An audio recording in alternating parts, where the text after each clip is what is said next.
Okay, let's talk. So, firstly, some of you had questions on Piazza about setting up problems. What did they get resolved? I mean, I kind of responded, and then no one responded. So there was one person with Windows problems and one with Mac.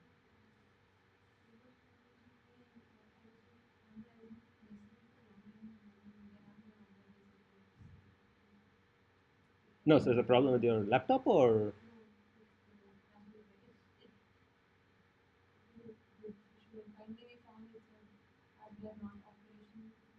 okay, okay. Um, but you were able to get to the sharing tab and all, right?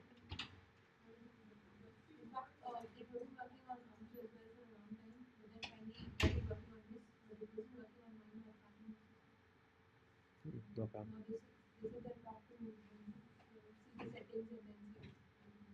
Okay.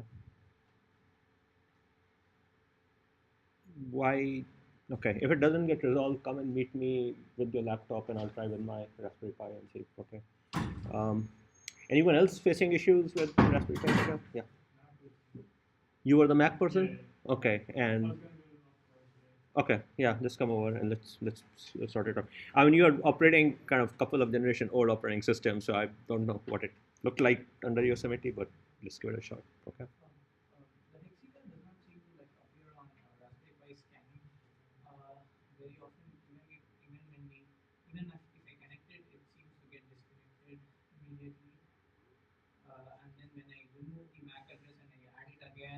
Mhm.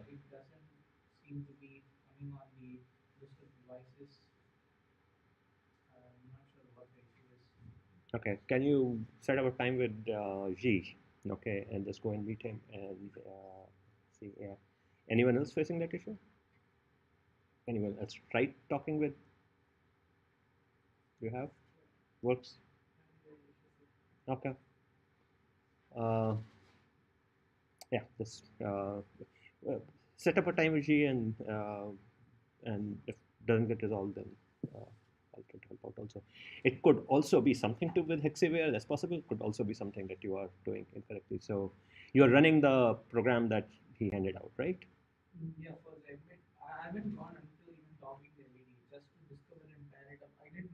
No, no. But what is it that you're running on Hexaware?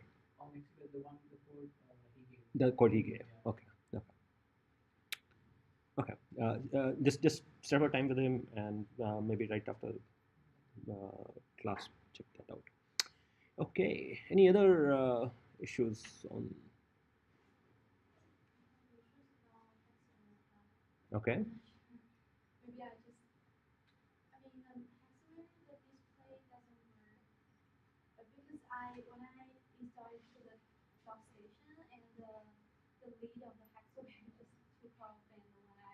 When you install the when you put it on the docking station, then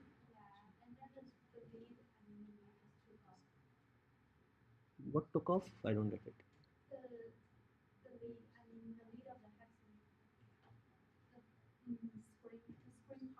Oh, the display. Okay. Uh huh.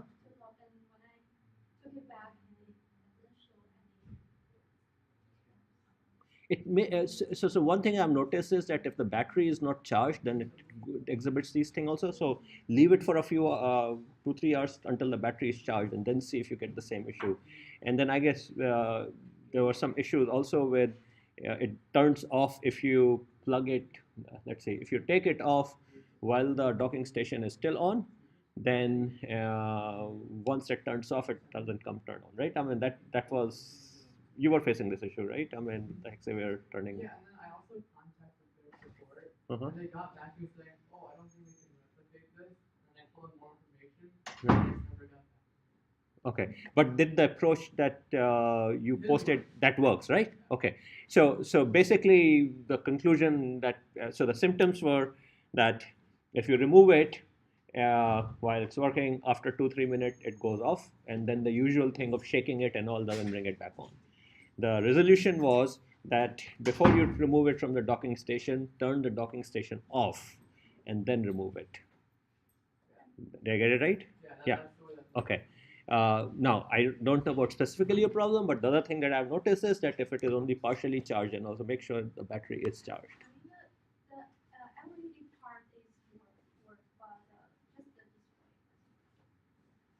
Well, the display you have to write a program. Oh, the right. Okay, so I think that display only works when there is a connection request. That is, the pairing thing will come up when Raspberry Pi tries to connect to it, and then it needs a passkey, and then a callback happens, and it will come out on display. Otherwise, there's nothing on the display.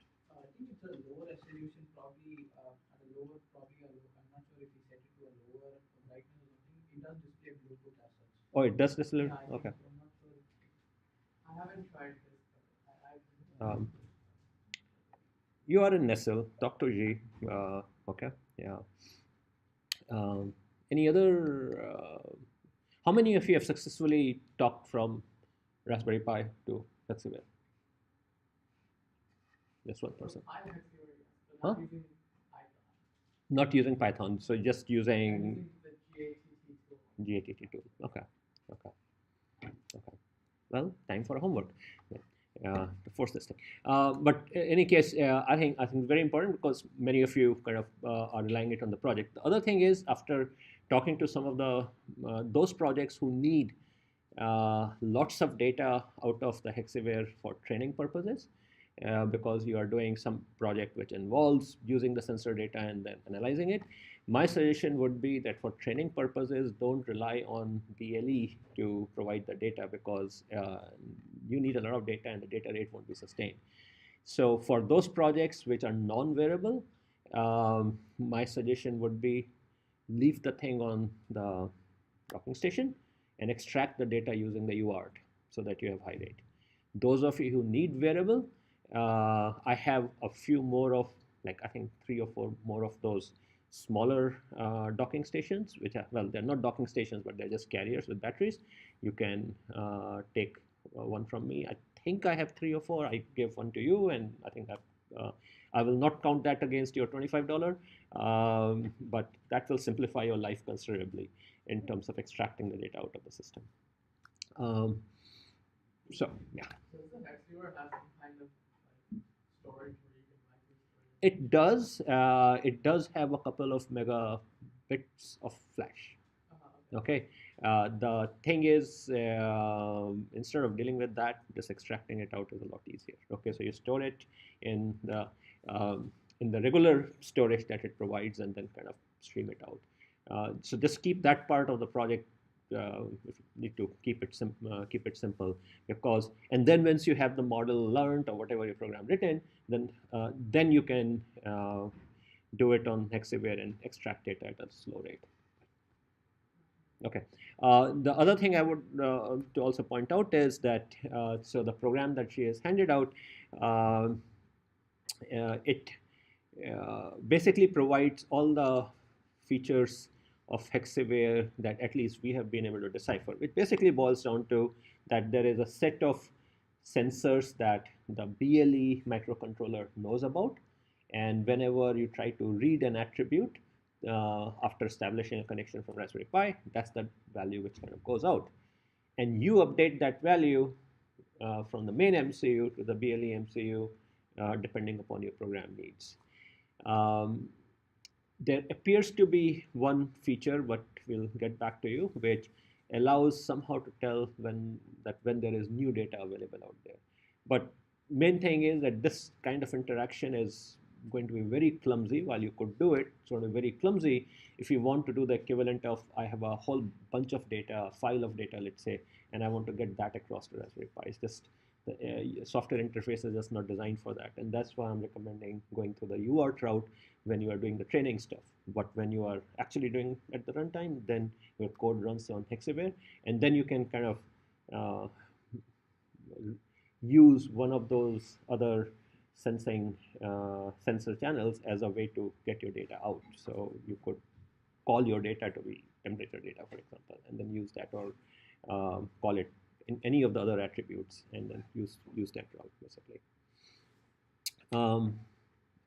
Okay, so Last time, last Thursday, I had started on the radios, and one of the things that I had talked about was that depending upon whether the radio uh, is designed to operate over long distances or short distances, it's either the electronics that dominates, or it's the um, power amplifier which boosts the signals to send out over the channel dominates. So cellular radios and all represented on the left hand side. You have the green side, very tall relative to, so that's the amplifier relative to the rest of the electronics. But, but on the other hand, when you are in short range radio regimes like Bluetooth LE and all, then you're transmitting over relatively short distances, and then you are kind of more comparable, and oftentimes you reach a stage where even if you were to add the two transmit side components, electronics and amplifier, they may actually be less than the receive side. That is, receive is more expensive than transmit. And this carries implications of what you should optimize. Is it transmitting that you're optimizing, or receiving that you're optimizing? The other point I had made was that generally speaking, receiver has a harder task because it has to extract kind of what the bits that were sent after they have been corrupted and all. And transmitter, on the other hand, is just encoding things, so it generally has an easier algorithmic task that it faces. Now, absolute values of the electronics certainly depends upon a lot of factors, data rate, how complicated the algorithm is. So radios that are designed to, for example, work when things are moving very rapidly and all, they tend to have more complicated algorithms, more complicated encoding schemes, and therefore they take more compute power. So the precise numbers and all out here really don't, you shouldn't go too much by them, but it's broad trends. Long distance radio, you're dominated by the amplifier. Short range radios, you're dominated by the electronics. And under certain conditions, you hit a regime where transmit is cheaper than receive. Um, the how much power you need on the amplifier is decided by a couple of things. First is the distance. So as I already alluded to, if I need to send the signal over a longer distance, then I have to make sure that on the receive antenna, the signal strength is adequately large so that the decoder can do its job. And since electromagnetic signals decay uh, by Maxwell's equations, kind of 1 over d squared in free space and 1 over d to the power some larger coefficient in cluttered space. So the longer the distance you have to go, you have to boost up the power at the transmit antenna accordingly. So doubling of the distance would mean, even in free space, it would mean quadrupling of the power. So generally speaking, boosting up the power is very rapidly is a losing game because you are fighting an exponential trend. So then you begin to uh, move towards potentially more efficient schemes, that is schemes that can still decode even though energy received for a particular communication symbol, a particular bit is less so. So you begin to play games with the coding technique. Is one part, and then there are other ways you can do it. For example, instead of sending the data in one hop, you begin to send the data in multiple hops, and I'll talk about that shortly. So that's the other strategy. Another thing which comes into play is how efficient this amplifier is. So those of you are EE, you may have seen this, but those of you are not. But generally speaking, an amplifier is very inefficient if it has to be linear. That means that if it has to preserve the information, which is, for example, in the amplitude of the signal. So modulation schemes which store information in the amplitude require a linear amplifier, and linear amplifiers tend to be very inefficient because maintaining that linearity of input to output comes at a cost. So the efficiencies of those things can go down into 40, 50, 60%. On the other hand, nonlinear amplifiers, which are free to mess with the let's say the amplitude information, but if you're storing information elsewhere in the signal, so you can still preserve it through nonlinear amplifier, and they can be quite efficient. You see this thing in your stereo systems and all also. Okay, so nonlinear things just you can design them to be more efficient. So those radio standards which encode information such that requirement amplifiers are need to be linear, they basically lose a lot in the efficiency of the amplifier, because to generate a certain amount of signal on the output, I need to pump in a lot more if this amplifier is inefficient. So those two considerations play out. So when we are looking at the amplifier,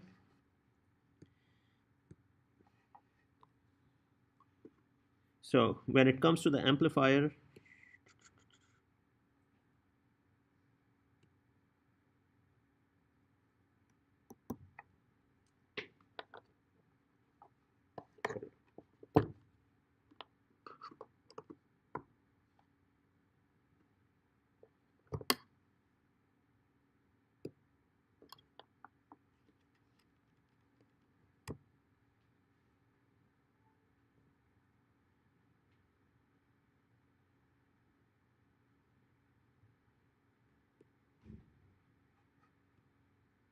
yeah, so when it comes to the amplifier, the linearity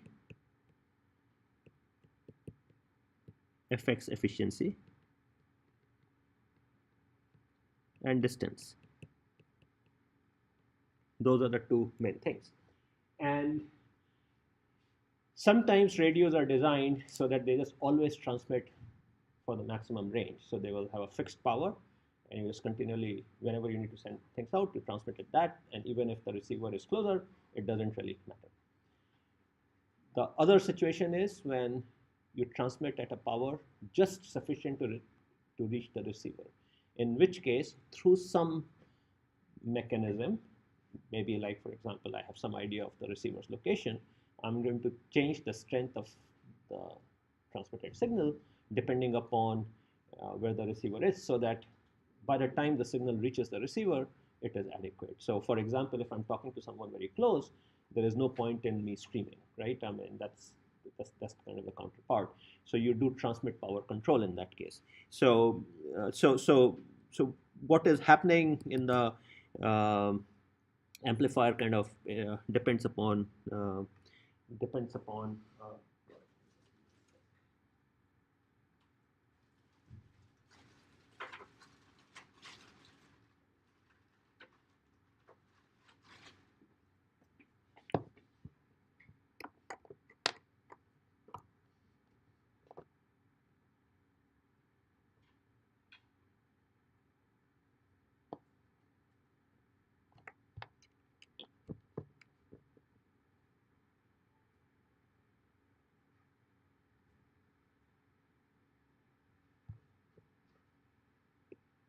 okay, yeah. So it depends upon kind of a lot of these other factors. Now, for us, we'll come on to some of these things later on. But one of the points that I had made last time around was the following: that if you look at the summation of what is happening on the transmit side, namely the amplifier power and the electronics power, what's going to happen is that if I'm going to keep the electronics on for a longer time, that is for sending the same information, I'm taking more time, then roughly speaking, the energy taken is going to increase with that time. On the other hand, that more time begins to let me operate the radio in a more efficient mode. What I mean by that is I can do things by the way I code information, that if I have more time available, then I need less energy to transmit that out. So the trend for the RF part of the energy looks something like in the middle plot, where it's kind of declining with time, whereas electronics kind of is going up. And the summation of the two ends up looking like some sort of a U-shaped curve, where there's kind of an optimum point. So taking the analogy with processor, if you may. So in case of processors, we saw voltage frequency scaling, and there kind of the idea was I can operate slowly and be more efficient about it, right? So that's what, by lowering the voltage and lowering the frequency, we could lower the energy taken to do a computation, but just taking more time. It's exactly the same analogy out here when it comes to the RF side of things. That is, if you give me more time, I can send information through some appropriate coding in a manner which is slower, takes more time, but is more energy efficient. That is, to send one bit, I need less energy. But the electronic energy is kind of like a static power consumption that my processor may have. That is, just by virtue of being on, it is consuming some power. Okay, and in fact, uh, in the midterm, the processor problem had a bit of that flavor. If you got the most energy efficient point right, it was not the lowest frequency. It was a little bit farther higher up in the frequency. And what was happening was when you begin to operate things too slowly, then any constant power consumption is going to be multiplied by time and then add to an increasing energy budget. So that's what is happening on the electronic side. So it results in this kind of a well-defined optimum point, and it's the location of this optimum point which differs depending upon what kind of radio you have. So if you have a radio which is long range, then it is going to be RF power dominated. That is, in most of its regime, the behavior would be limited by the distance, and therefore the optimum point is way to the right. On the other hand, short range radios, they are in a regime where the RF power doesn't really matter. RF power doesn't matter too much, so their optimum point is very close. So basically, for short range radios, usually the strategy which works the best is do things as quickly as possible and shut the radio down. Whereas for long range radios, the strategy that works best is do things slowly, of course, no slower than your latency constraints, but do things slowly and then play games with the way you code information, and also that you can get away with lower transmit power. So that's how kind of the things play out. And then again, kind of don't read too much into these numbers. I'm kind of hand waving my way through sort of the trends out here. And then medium range radios will obviously be somewhere in the middle. Okay, so you have a question. No, To go back to the previous slide. Sure.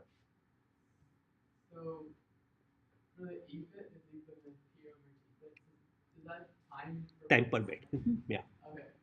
So energy per bit is the power divided by, so when we send signal, what goes on under the hood is a bit more complicated, but conceptually you can think of sending a bit for a certain duration of time, right? Let's say it could be if it was a wire, it could be a voltage level. In this case, it could be duration at which the frequency corresponds to a value of 1, let's say, okay? And so what the receiver does is it collects the energy for that duration, and then this energy relative to noise power is what affects the reliability at which the receiver can decode that bit.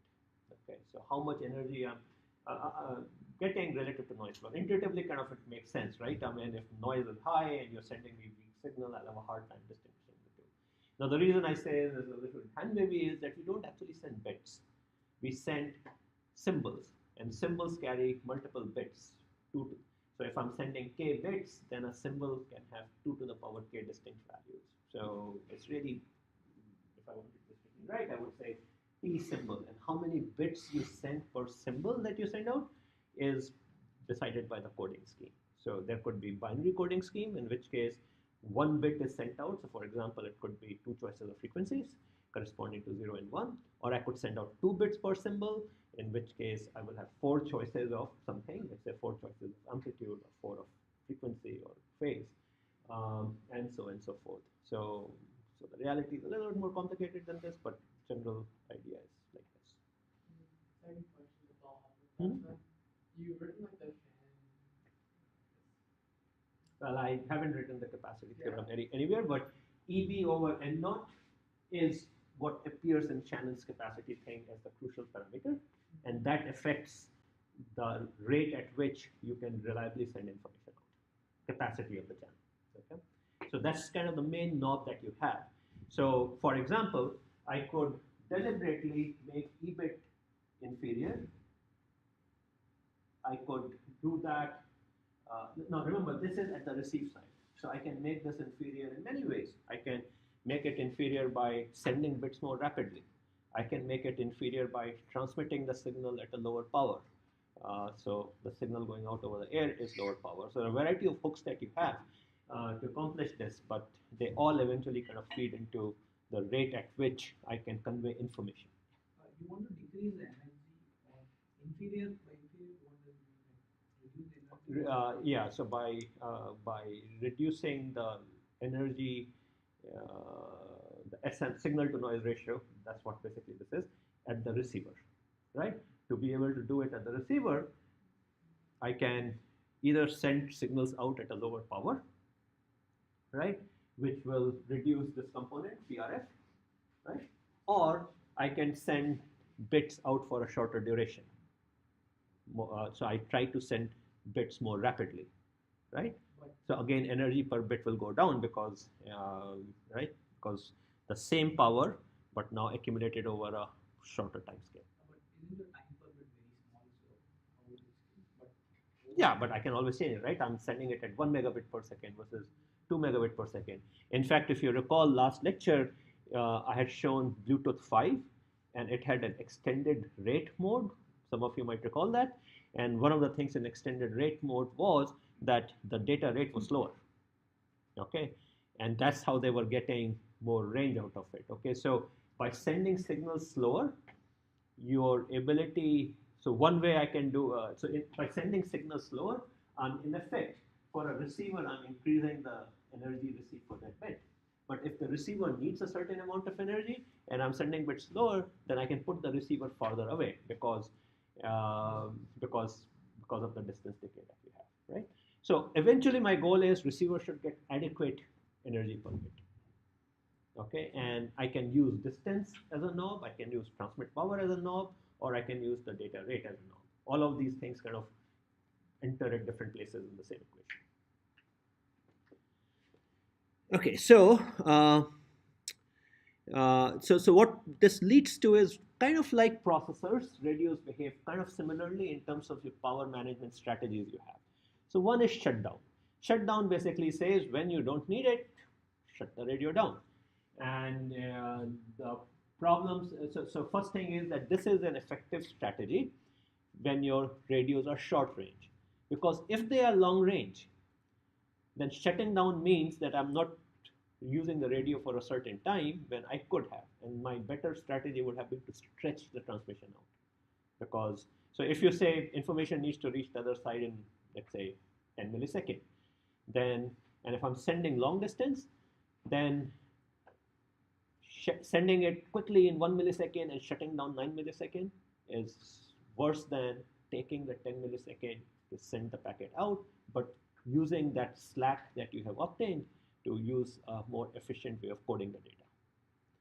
On the other hand, if you have a short range radio, then because we are in that linear portion of the curve, your better strategy is transmit quickly and shut down.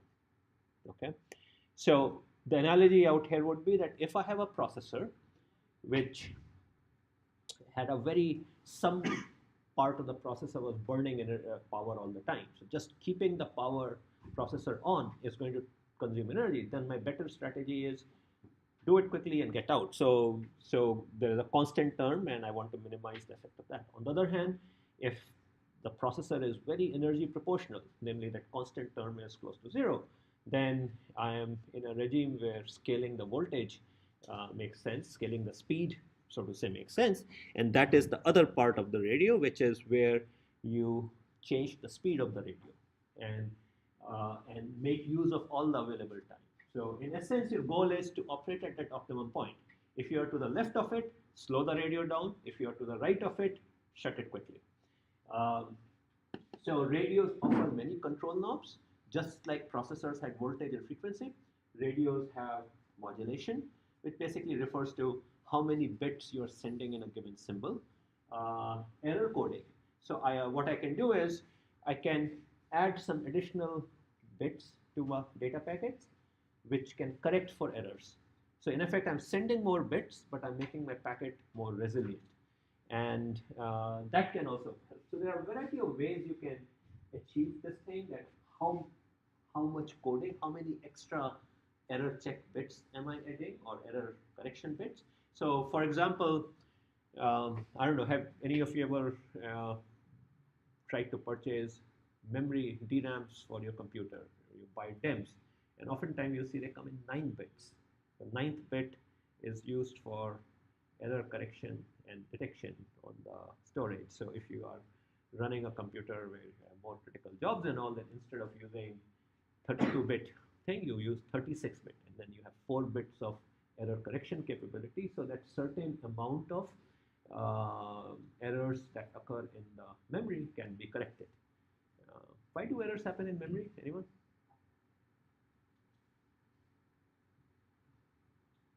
What causes errors?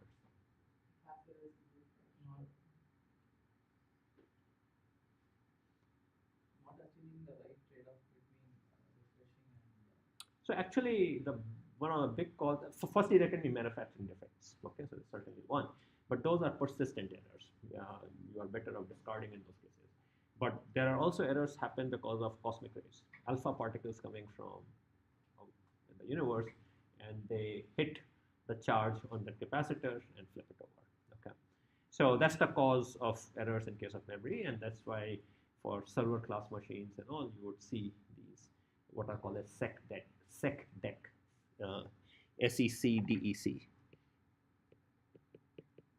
single error correction, double error check, single error SECDEC, single error correction, double error detection.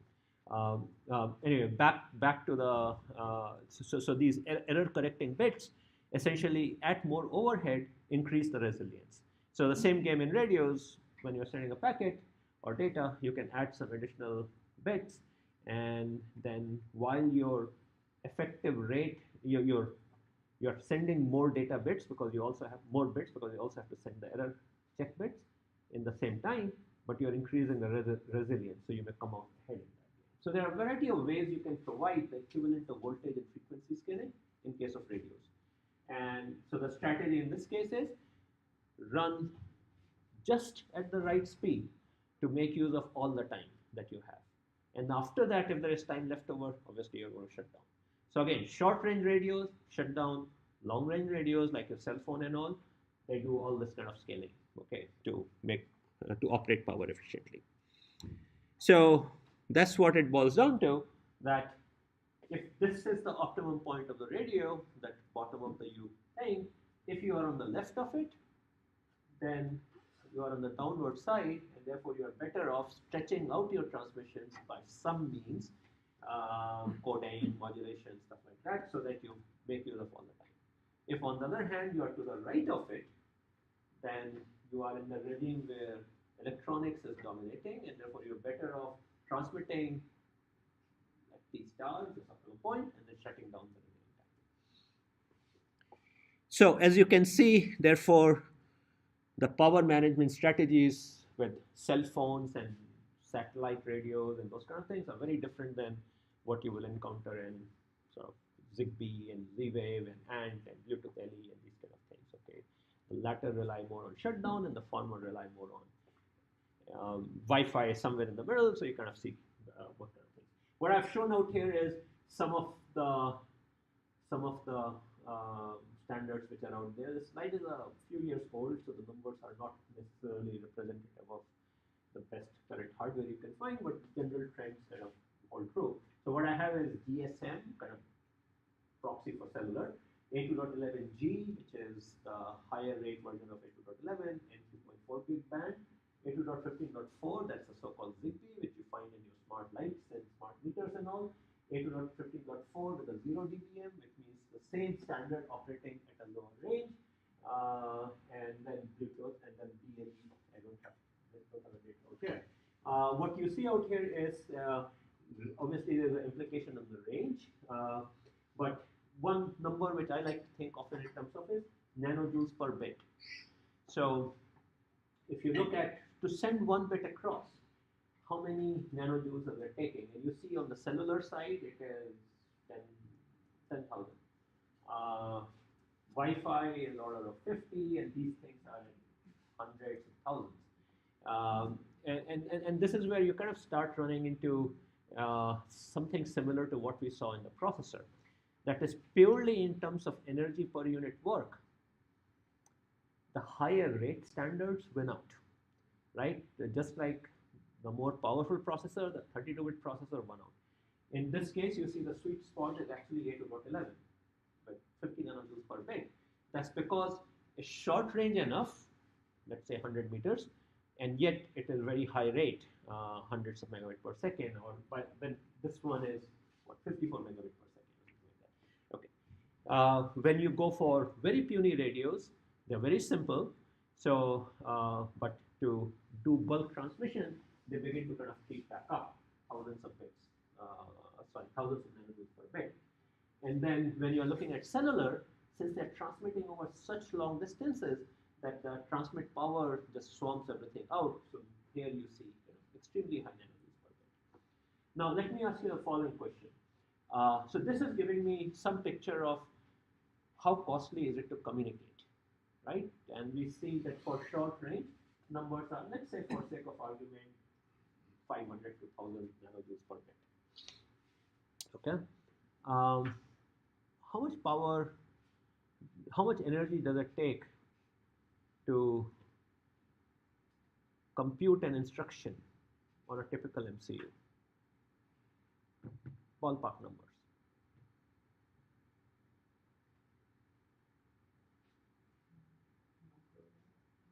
No. So firstly, it will be energy. So it won't be watt. It will be something in joules, right? So I'm asking for joules per instruction. So let's try to work it out. What is the power consumption of a typical MCU?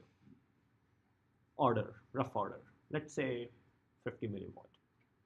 Okay. It will probably be operating in a few tens of megahertz clock rate. Okay. So let's say, for sake of argument, it's operating at 50 megahertz, kind of ballpark number, just to get order of magnitude right. Okay. So now I have 50 milliwatt operating at 50 mega instructions per second, right? What does that translate into? So I have 50 milliwatt power, and my instruction rate, which I'm going to just call as speed, is 50 mega instructions per second. Okay, so if I were to take the energy, I am going to take power, which is joules per second, and this is instruction per second. So I'm going to divide the two. So it's going to be 50 divided by 50 milliwatt and mega instruction. So millijoule and mega instruction. So it's going to be 1 and then 10 to the power minus 9. So nano joules per instruction. Okay. So what this suggests is that cost of an instruction is significantly lower than cost of sending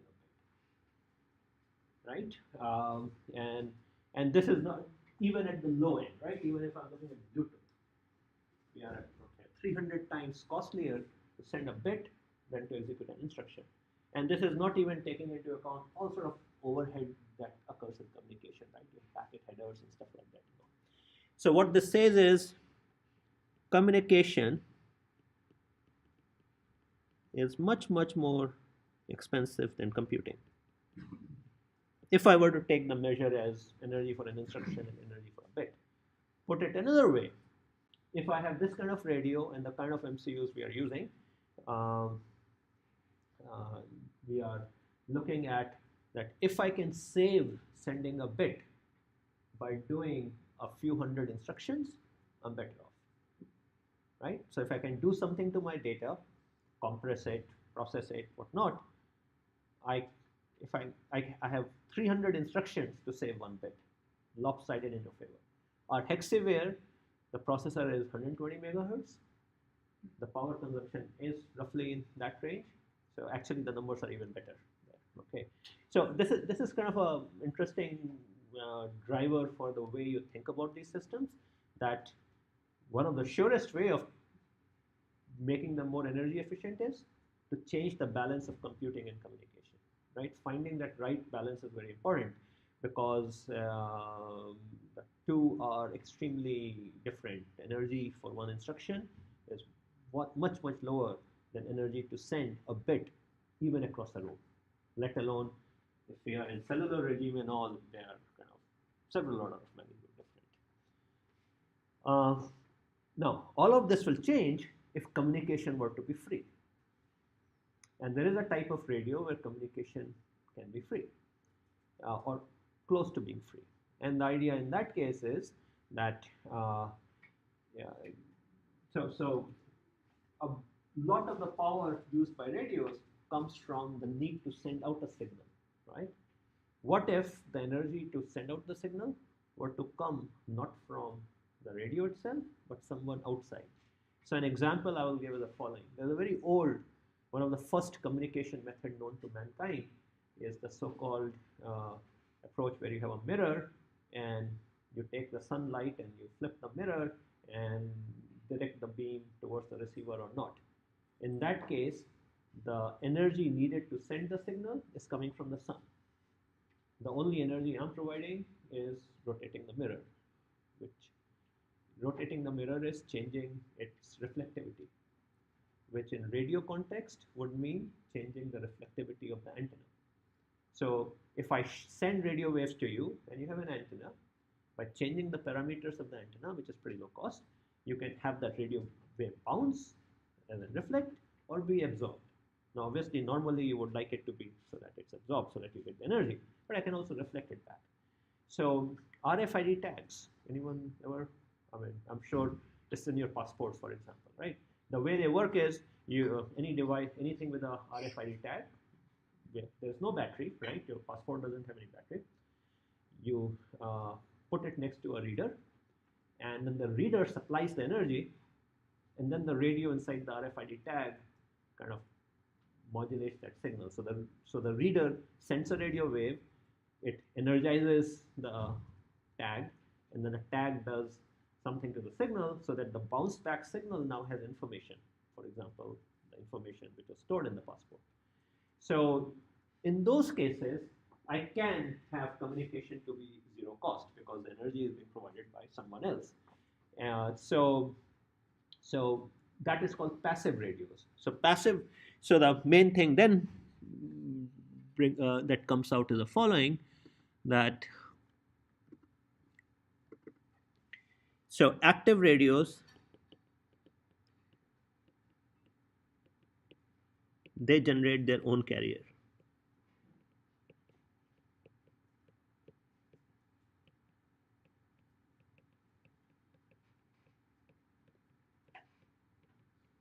And then you have passive radios. They rely on someone else to provide the RF carrier. And these things are called backscatter radios.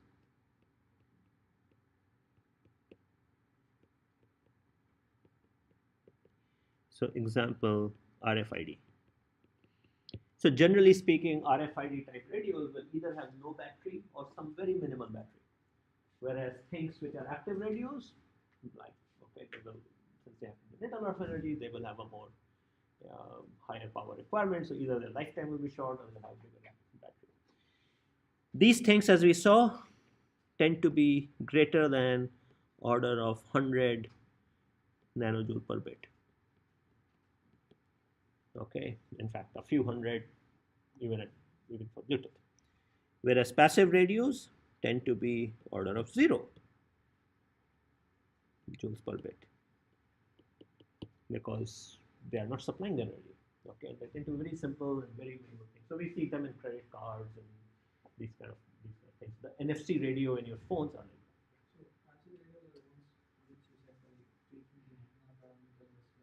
there are many different ways they operate. I was giving you one example of it, but indeed, changing antenna parameters would be one of the ways of doing it, but not the only. But how do they like rely? I mean, you said rely on some other to provide you that. So how does that work? How do they exactly? Okay, so I'll give you an example. Like I'm sure nearby somewhere is CSNet operated Wi-Fi access point. So the signal is everywhere. It's coming to me also, right? What I can do is I can have an antenna, and then I can either by changing its impedance, changing its complex resistance, so to say, I can either absorb that signal or reflect it towards you. And now you, as the reader, energy resource rich, you can either see nothing from me or you will see a signal. And that way I'm modulating 0 or 1, for example. Okay. In fact, there's some pretty cool work by some groups, University of Washington up in Seattle, they're doing a lot of work in this thing, where they have created devices which have no batteries. Okay, and what they do is they take the signal from around us, Wi-Fi access point, TV stations and all, and they use it for two purposes. One is this backscattering, and the other is they also absorb energy from that signal to power the electronics also. So they literally are zero battery systems, and they communicate. So you can have just bare circuit boards, if you may, scattered, and they can make use of this. So that's called RF energy harvesting. So the reason I mentioned this thing is because these kind of things are coming out quite a bit nowadays for extremely low end. And there the equation changes again, that is communication is very low cost. But in these cases, when I'm looking at active radios, in these systems, communication is much, much costly than computing.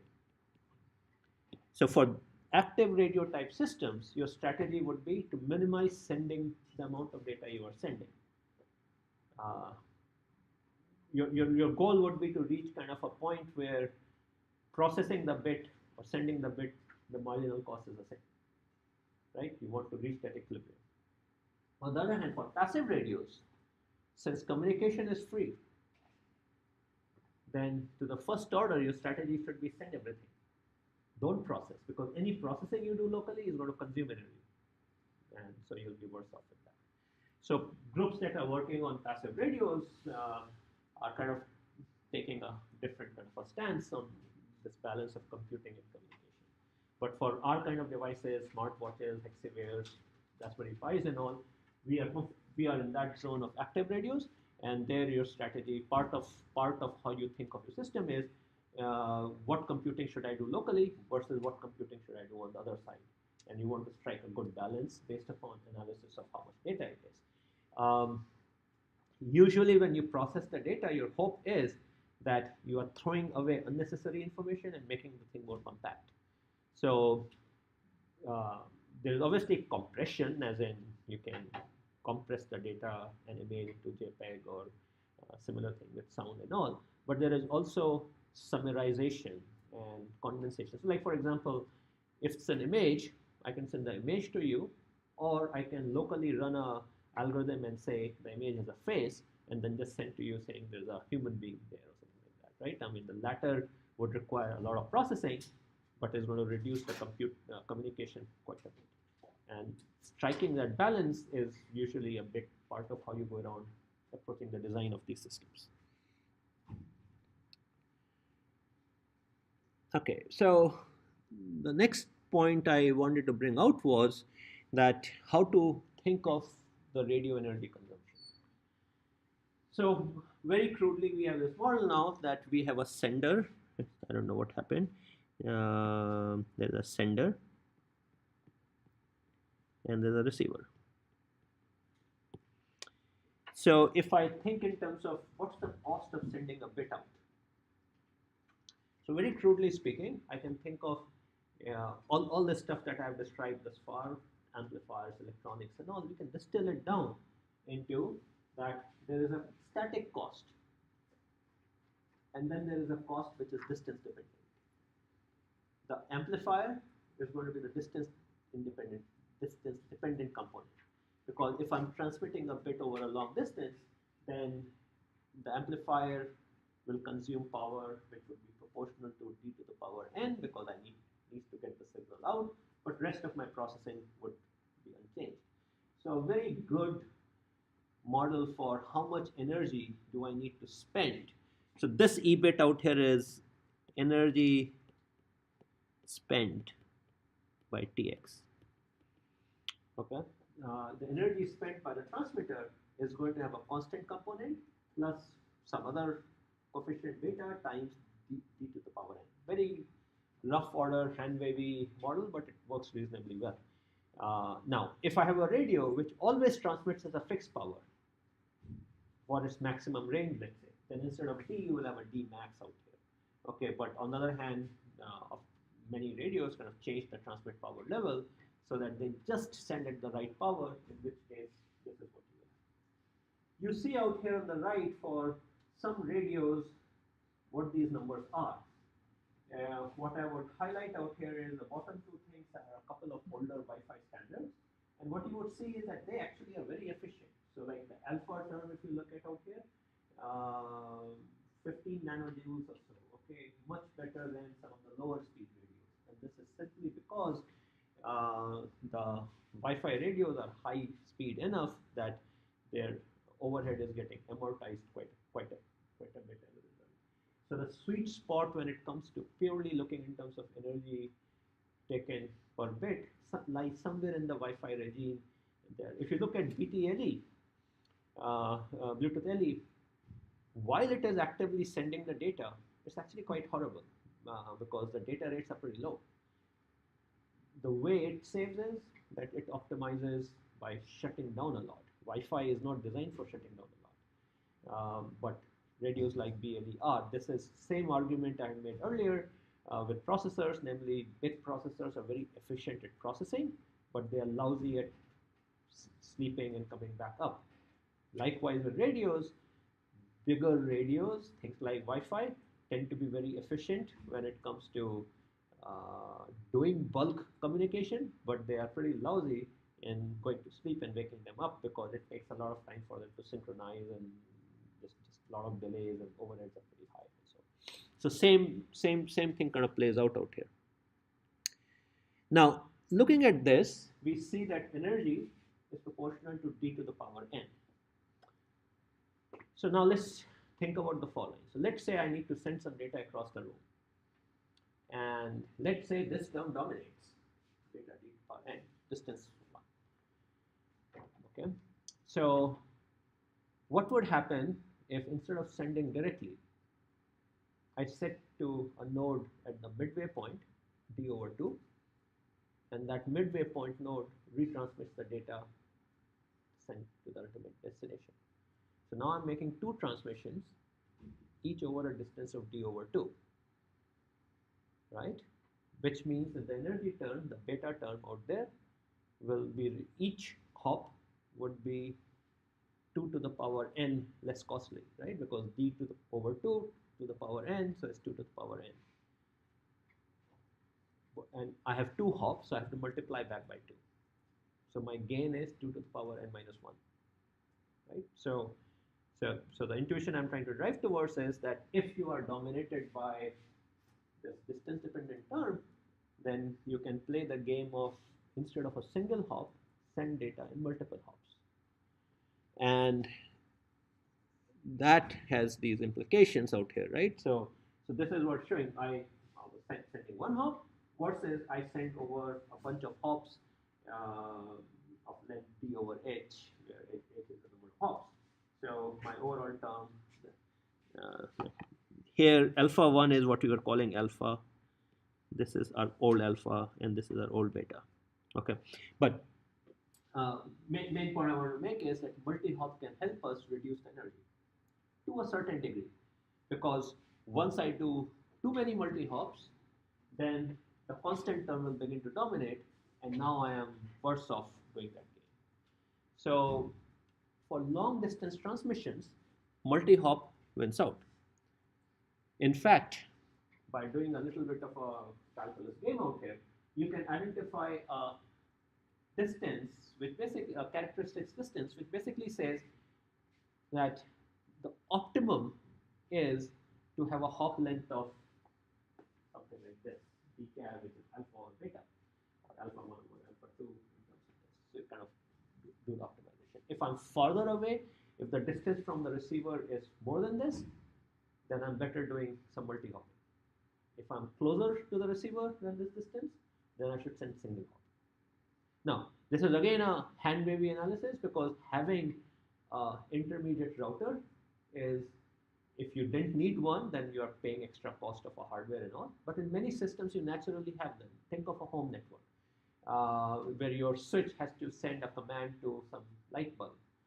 But maybe it may be better off spending less energy to jump to a nearby light bulb and then to a farther away light bulb instead of directly sending it out. So a lot of these home systems nowadays for home security and all, they instead of relying on single hop transmission, they make use of multi-hop because it lets them operate the radios more efficiently for the reasons that I kind of cite out here. Military also uses this thing multi-hop quite a bit. People also, a lot of people are doing it in context of car-to-car communication, things like that. Their energy is not an issue, but this still gives you the ability to go long distances than would be otherwise kind of possible. So multi-hop is another tool in your arsenal, okay, that under certain circumstances, it sort of works out better. So is this point clear to everyone why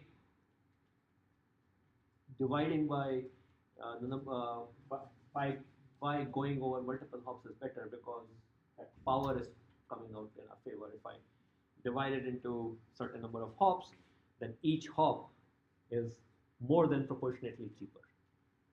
Okay, because we have a d to the power n term where n is at least 2 in free space and generally even better. Another question. Then how come it's only 2 versus 10? Yeah, it's I cut and pasted equation. So yeah, should be. Okay. So so multi-hop. So what have we discussed thus far? You can slow the radio down and play the game of scaling, modulation, and all. You can shut the radio down. You can multi-hop your way out of it. Right? These are three things that sort of happy you have at your disposal. So by the time you're done with all of these things, okay, oftentimes you'll find that in your devices, kind of there's a very lopsided set of consumers that happen, particularly in very low-end sensor devices and all, kind of like those door window sensors and all that you have in your security system, those kind of things. Sensing is cheap, often, unless you are doing like imaging or something like that. A typical simple sensor. CPUs are cheap. Radios are the one which is expensive, unless you're putting it to sleep. And moreover, usually transmit is more expensive, but at very short range, receive can be more expensive. And then finally, receiving and idling is almost the same cost. Because while you're idling, you are still kind of listening to the radio channel, and therefore same cost. And all of this carries implications on how you should manage the radio state. Just like for processors, we had to worry about when to put the processor to sleep or active and what frequency to run it at and all. The same kind of issues arise out here. When should the radio transmit or receive? That is about taking turns. We discussed, what was that protocol called, which accomplishes this kind of arbitration of radio channel? Was one, but what's broadly those things called? Medium access control, right? You're providing controlled access to the wireless medium. So transmit versus receive is decided by that. And then within each one of those modes, whether you are actually transmitting or being idle or whether you are actually receiving or being idle is decided by the power management strategy. And we'll see some of those in the slides to come.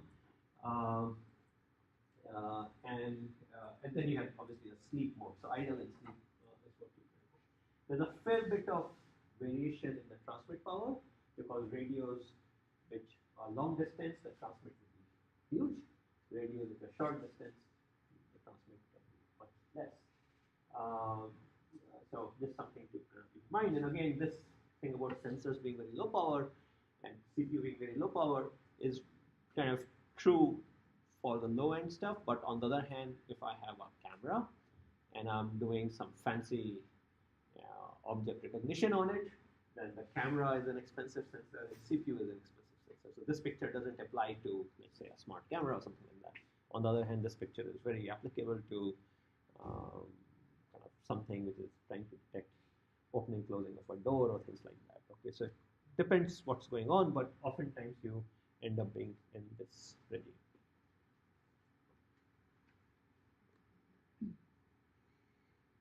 Okay, so since we are at 5:02 p.m. and this is a good transition point, so let's take a 5-minute break and then we'll continue.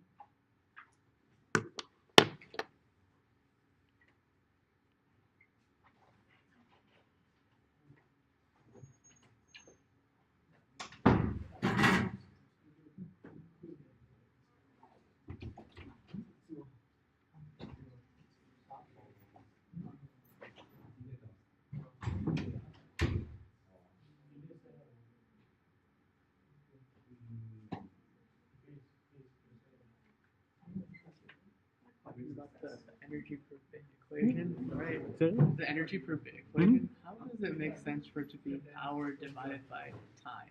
Like, isn't energy Which equation are equal you to referring to? power times time? So Yeah, but where are you? Which? energy per bit. Oh, energy per bit is Yeah. not power divided by time, it's power divided by the rate, which is per unit time, right? So top part is joules per second and the bottom part is instruction per second. Earlier, didn't we have it equal to P over T bit? Or should that have an R bit? It would be R bit. So where did you see P over T bit? Right here.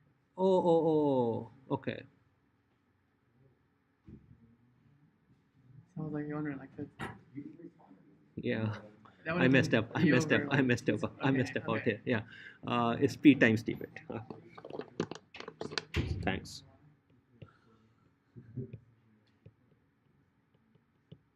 And the second question, on Mhm. one or two slides after, when you compare actually this slide, Mhm. yeah, when you compare all three of them, right? So the blue one represents if you shut it Very down. short range radio. Short range, okay. Yeah. And the Purple one is kind of mid midly, range. and the red one is the long range. Okay, so then at the top right you have slow is better and scaling is better. But what are those in reference to? Okay. Slow is better is for reference to this, and scaling is sorry.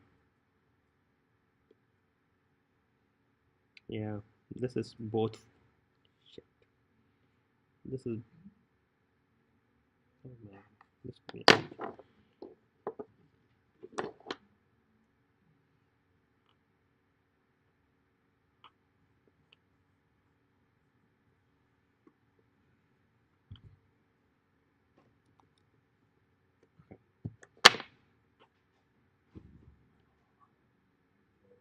Are they both in reference to the long range? Long range. Okay, got it.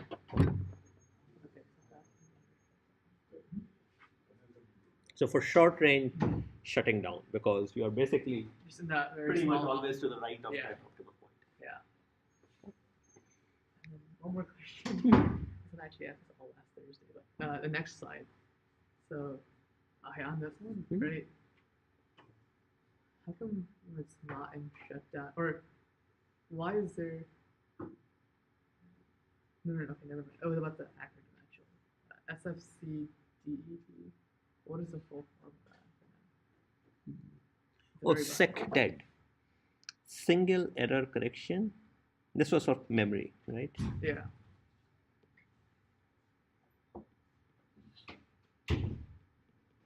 Single error correction, double error detection.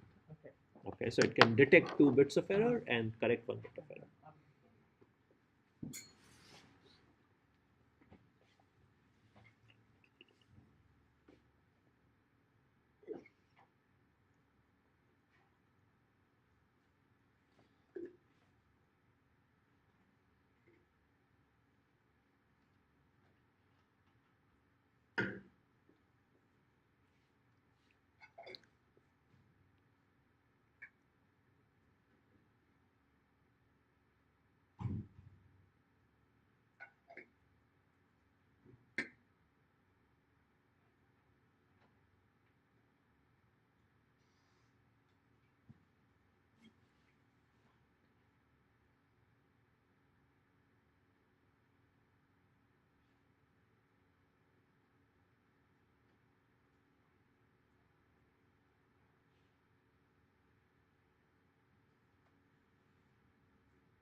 Okay, let's start. So, firstly, Sahil pointed out a blunder in my equations out there. This energy per bit is not P over T bit, but it's P times T bit. Okay, so just okay, so I'm referring to this part. Okay, so I want to switch to how do we do the radio shutdown management? Because for the type of radios we encounter in systemish, this is a more interesting regime for us to be in. Um, for long range radios, coding theory and these kind of things come into play, and classical sort of communication type material which you encounter in digital comm courses kind of becomes applicable. But when you are looking at short range radios, uh, those things don't apply. In fact, it's more down to the wood. It's kind of the communication counterpart of bare metal programming. You have to worry about the specific characteristics of the hardware and all. So perhaps the most common technique, I mean, the way you handle this thing is basically we loosely refer to as duty cycling, and one sort of common way is to do periodic duty cycling. That is, the system comes up, does something, goes back to sleep, and does so on a periodic basis. So we have uh, a node with sensor, CPU, and radios, and uh, you can imagine very broadly kind of uh, a sleep mode where it's sleeping, and then periodically this system comes up, and for example, maybe it is monitoring, let's say, intruders or cars passing by or things like that. So it will periodically wake up, it will acquire a sample, it will a sensor sample, so it will read the sensor, process that value, and then pass send information out, go back to sleep, again kind of repeat the process. So let's think of a system like this. So it's monitoring a doorway, could be a security sensor in your home, for example. It doesn't have to stay up on all the time. It can periodically kind of play this game. And how often it has to wake up would in part depend upon the phenomenon, right? So if the sensor monitoring this room, and we know we are only worried about human beings, it takes certain amount of time to go across, so we can set up the duty cycle accordingly. Now let's look at how what issues play out in this duty cycling. So the first thing is that in duty cycling is this sort of ratio of how much we are up versus how much we are asleep. Okay, so the percentage of the duty cycling is C over period, and this should remind you of pulse width modulation kind of a thing, right? It's same kind of period, and a certain time we are up. So that's a duty cycle ratio for duty cycle ratio is how it was referred to. Okay, so I think my animations are kind of messed up. Okay, so let's think about what happens as we mess with this duty cycle. So if I increase the duty cycle ratio, namely I keep the system up a longer time, then generally speaking, you would say that the quality of work that we are doing is going to go up because the system is up more time. So I can do more processing, I can do more sensing, I can do more communication. So roughly speaking, an example of a sensor type system, you could say, I can collect more data. I can, the probability that I can detect the event increases. That is, it's less likely I will miss the event. Or the accuracy with which I can classify the event will be better. So generally speaking, higher duty cycle, better application performance from the perspective of accuracy or speed or those kind of things. So that's intuitive, hopefully. Um, Now, the other part to worry about is what's happening on the energy side. So during the active period, we are consuming a certain amount of power, which will depend upon the active mode of the system. So when the sensor is up, the CPU is up, the radio is up, all of those things are added up. So that's the peak survey, active power. During the sleep mode, uh, uh, things are shut down, and I guess in this picture we are kind of ignoring the transition cost, but hopefully P sleep is much less than P active. So that's the sleep. And then finally, would need to think in terms of what's a sustainable duty cycle paradigm, how much energy you have available. Now, typically in a lot of these systems, you would have a battery, so whose energy capacity you would know. So that's the most common model. The other very common model is harvesting. That is, your sensor may be equipped with, let's say, a solar cell or some other type of harvesting, energy harvesting, in which case there is a periodic replenishment of energy. In which case, energy itself would have some sort of a profile, like during daytime, the battery charges up, and then during nighttime, you have no incoming energy, and the battery purely discharges. Then you will have some lifetime requirement, how long the sensor has to last, how long the system has to last, and then finally some work quality requirement. Namely, it would be futile for me to create the system and achieve really long lifetime, but then have a very small duty cycle ratio, and therefore the quality with which I'm sensing is take a hit. So there would be some requirement on the quality with which you are performing the task. So these are kind of some of the parameters which play out, but there are some additional considerations also.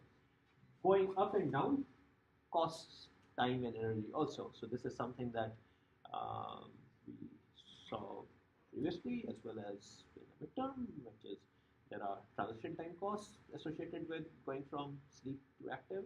So you can think of the same thing at the overall system level, at the radio level. They will throw gunk into this thing, but we have currently ignored it.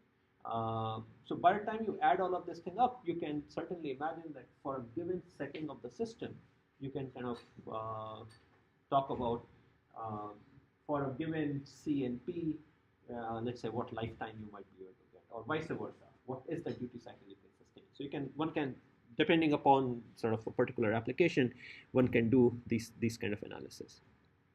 Now, one of the challenges that we end up facing in this thing is the following: that if you look at the data sheets, there is a fair bit of variation that exists in these characteristics. So, like if you look at MCU data sheet or a radio data sheet, they don't give you a single number on what is active mode power or what is sleep mode power. They give you kind of a band.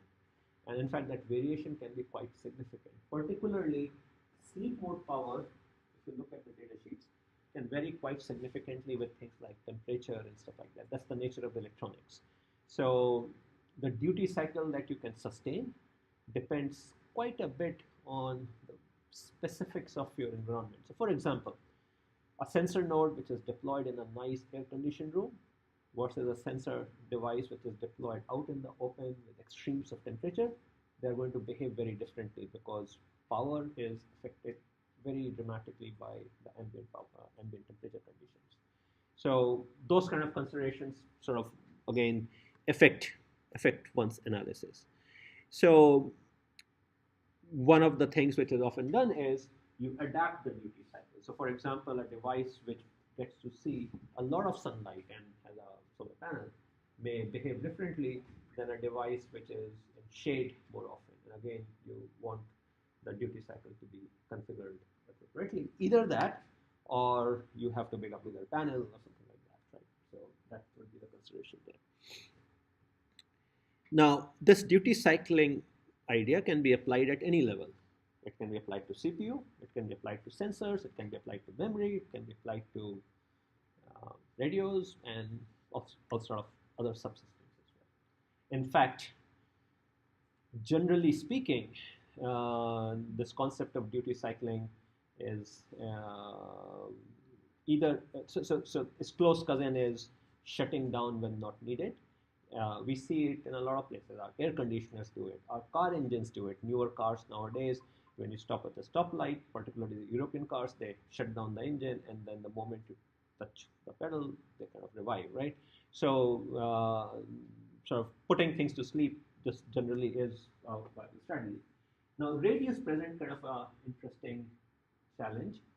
So let's talk about how they may play out. So let's imagine that I have a radio on a device which is monitoring some sort of event occurring, right? Let's say an intruder entering the home.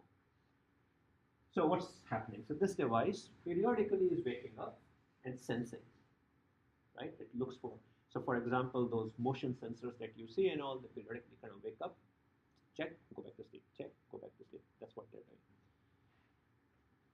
Every time they wake up, they're going to stay up for a bit of a time so that they get a good look at the environment. So for example, if it is something monitoring the road for a car passing by, it will wake up, stay up for a little bit of time, right? And then it will go back to sleep and then wake up after a certain interval. So how long we stay up while we are awake has to do with gathering enough information to be able to reach a decision. And how often we wake up depends upon what kind of target that we are after. If I'm looking at if cars can move very rapidly, I'll have to wake up more often. If, on the other hand, it's this pedestrian traffic, I can have a more leisurely time in waking this up. So it says something about the phenomenon. This is deer that I have shown. Then every time we collect the sensor data, we'll have to do some processing. So that's some machine learning algorithm, some signal processing algorithm, which kind of learned, reaches a decision. Once in a while, that decision would lead something interesting. That's the one I've indicated with red out here. So once in a while, there is something promising. There's a notification I need to send out. So again, most of the time it's hopefully a negative decision, and therefore we process, but we don't do anything. But once in a while, I have a rare event I need to send out. So now our problem is, how can we send this thing out efficiently? Remember, this is our radio transmitter. Now, the setting that we have often is, so again, this is that one of the nodes detected this interesting event. It has to send out a report, and then I have all these other nodes, and then finally it's kind of the user, far away, gateway. Okay. These nodes are also sleeping. These are also devices in this network. The question that comes up very often in these settings is that how do I wake these guys up? Okay. So remember, I talked about multi-hop being useful, and that occurs in a lot of these systems. So multi-hop radios also sleep because they also are power constrained, and the challenge that we face is how can we make duty cycling work when radios are asleep and they need to be woken up, because to wake them up, we need to communicate with them, but then they are asleep. So obviously, unlike a processor where the wake up event is local, like the user hitting a key or a sensor providing a signal on a pin, that's not the situation out here. So I want to wake up a radio which is sleeping, okay? And so how do we pull that off? So obviously, in a strict sense, we can't, so we have to fake this process somehow. So there are a variety of ways that we can do this fakery, and they correspond to different ways the protocols are structured. So firstly, one way you can do, which I don't think I specifically cover, is to have a second radio, kind of a big dot little mindset. I have a little radio whose sole purpose in life is to wake things up. So it's perhaps optimized for it, it's designed for that purpose only, and kind of the idea is that the little guy remains up all the time, and when I need to wake it up, we send out something, and then it receives the wake up signal, and then it wakes the big brother up. Okay, so that's the big dot little taken to its extreme in context of radios. But let's say we don't have that. So what do we do? So the fundamental challenge now we have the following. I want to transmit something to a sleeping radio. So I want the sleeping radio to be up at the same time as when I'm sending the packet.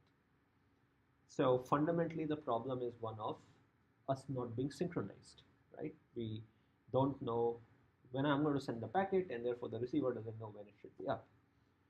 So it really is a problem of uncertainty in time in our in the sense when are we going to be up. So let's say, for example, each one of these radios was duty cycling. So I have two radios, A and B. A is where the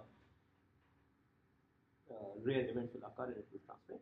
So A is duty cycling and B is duty cycling. So A duty cycles every 1 second, it wakes up, listens for a while, goes back to sleep. B is doing the same thing, except if they're not synchronized.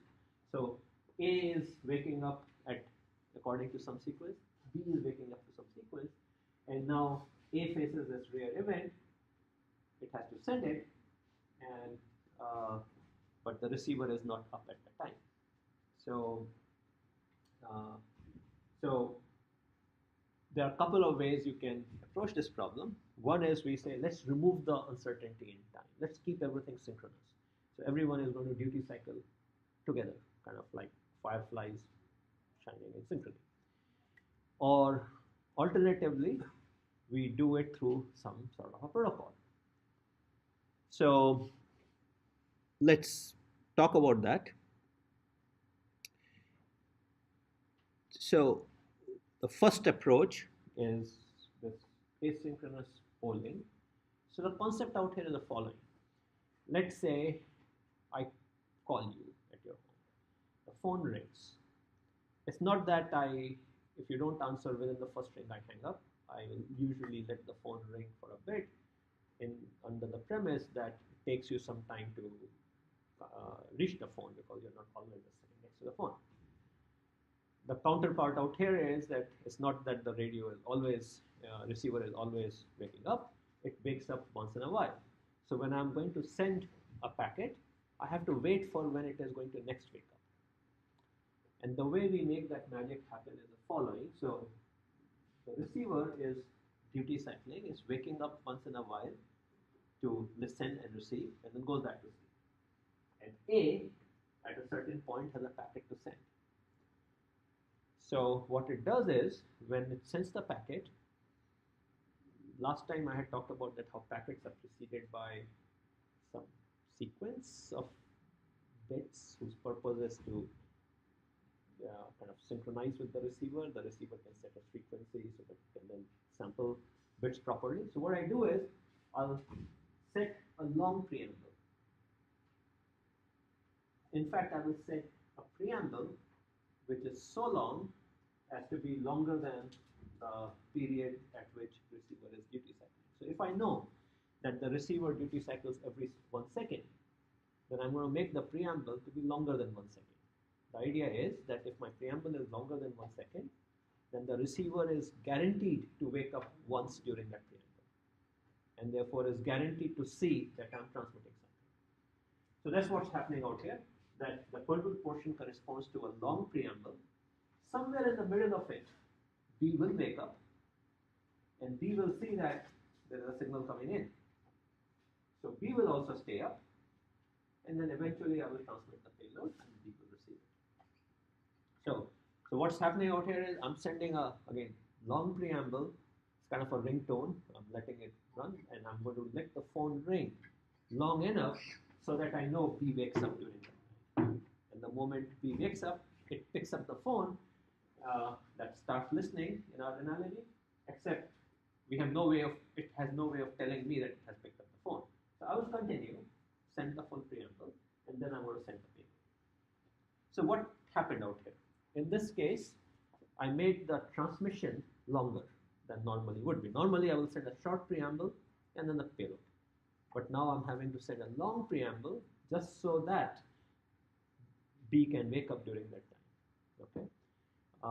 What would have my alternative been? The alternative in this case is B stayed up all the time, right? For me to send a short preamble, B would have to stay up. But remember, we talked about receiving, idling, they're kind of costly, so we can't do that. Okay. In a setting where transmit was super expensive, we will not be doing this. But since transmit is cheap and receive is very expensive, receive and idle listening is very expensive, we switch to this model. This is called preamble sampling. Okay, so this is also referred to as preamble sampling.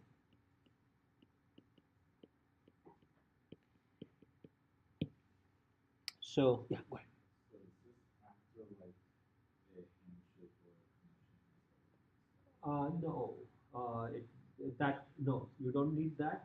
The only thing we do need to agree upon is, and that would be a design time parameter, is what is this period dipole. Okay, that's one thing. And the other thing is we need to assume that our clock frequencies are good enough. That is, when you say that, when B says it is waking up every 1 second, its 1 second is kind of like my 1 second also, right? Because if the clock frequencies are very different, no problem. But no other handshake is needed. all that is happening is we have prior agreement that I'm going to be sending information, A is going to send information to B. A, whenever it has information to send, because a rare event occurred, it sends a long preamble. B is going to wake up sometime during that preamble, and then that will talk. So does he know that it's in the preamble, not saying Good point. Okay, so there are various ways of organizing it. So preamble could be coded, and then B can recognize that it is with it. Alternatively, B and anyone else in that vicinity, they will all wake up, and then during the payload, they will say, aha, this is not working. So that would be kind of a higher layer of the protocol stack, how you organize it, and you could do multiple ways. Okay. So what this is doing is it's kind of turning upside down the conventional way of computing. Conventional way of computing, communication would be B stays up, A calls, sends a short preamble, sends a packet. That's what happens in, let's say, Ethernet. We are not doing that out here, right? We are sort of turning it up. Are very much the same power convention. Right?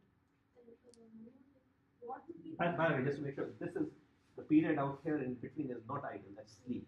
Okay? So, say the receiver had some sort of storage or queue or something like that, where it could save the message and it could poll that queue every time it wakes up. What would be the trade-off? But what do you mean by receiver had a queue? Say that it's transmitting something, not a long preamble or anything. It just transmits whatever it's transmitting. Who? A or B? A. Whoever's doing the further document. So I guess that would be like a little processor and a bigger processor. Something to I don't know what I meant was something would store the payload, and whenever this wakes up, it will just check wherever it's stored to see if something is there. Yeah, but remember, A has no way of knowing when B is waking up. Okay? Yeah. So A has no way of knowing when B is waking up. If it did, we could do those kind of things, and we'll talk about those kind of schemes also. But in this case, no synchronization is needed between A and B, other than an agreement that B advertises, everyone advertises what their polling frequency is. So every node says, I'm going to be checking my channel every time T. Okay, and that is somehow known. And the other thing we assume out here is that the clocks are good enough quality that frequencies are right. So when I'm trying to measure a second, then I have a rough idea. If they are not aligned, then you budget for it. So let's say, for example, we know that A and B have, let's say, 1 hertz clock, except that, let's say, there is a 10% error chance in it, okay, because the clocks are, the clock frequencies are not entirely fully accurate. So then we budget for it. So we say how fast it can do it, and we kind of size the preamble accordingly. Okay, so those things you can take as part of uncertainty. In fact, uncertainty in clocks, as you might imagine, affects things out here because we're dealing with times out here. So if there is any uncertainty in measuring T pole, if A's notion of T sub pole is different than B's notion of T sub pole because their clocks are slightly different frequency, then I have to budget for it out here. And that is called as guard band. I add some additional time to make sure. So like, for example, if we2 agreed that we are going to meet at whatever 6 p.m. and you reach there, and well, you should wait in anticipation if you know that my clock is not quite accurate, right? I mean, so you budget for some additional time. It's the same analogy, okay? That if there is uncertainty in clock, then you are going to budget for them in these things out here. So this is one. Yeah, go ahead. How does B figure out when the payload actually starts? That would be a well-defined transition point. So what happens in these preambles is that there is a code sequence, a particular well-defined thing which is continually transmitted, and what you have is a correlator which kind of keeps looking at the incoming bits, and then it will keep seeing the peak, and at some point the payload will start and the peak will disappear, and you will see. So it's kind of handled in the way the data is encoded in the signal. But yeah, good question. So you need to be able to detect that.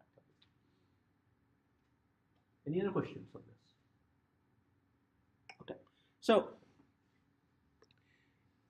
there are variants of this approach that also exist in base standards. So one of the things you can do is, instead of sending that long preamble and then a payload, the other alternative you can do is A can keep sending a train of packets, but each one of them with just the minimal preamble that is needed.